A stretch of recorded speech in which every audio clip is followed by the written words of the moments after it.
How to change the height of your Roblox avatar. So hey guys, welcome to this tutorial. In this tutorial I'll guide you through the exact steps on how you can change the height of your Roblox avatar. So changing the height of your Roblox avatar is fairly very easy. All you will need to do is simply follow these easy steps. So first click over to your profile picture at the top right corner of the screen, and then from here click on edit avatar. Now once you will do this, make sure that you choose body from here, and within the body you need to choose the build option. Now from here we have two options, and three actually. The first one is body size, body type, and the head size as well, and also R6 and R15. So let me show you what each one does. So the first option is the body size. As you can see, you can have different body sizes.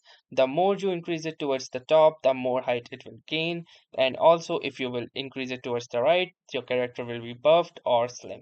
So if you want the maximum height, you can make sure that it remains at this position at a neutral state. Or if you want a buffed up character, you can make it move to the extreme top right.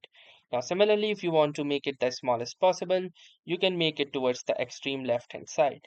Now, having adjusted the height and the width of your character, we also have the body type. We have three body types. The more you reach it towards the top, the more height your character will gain. So as you can see, this is the best position to get the largest height possible. That is, you keep it towards this vertices of this triangle.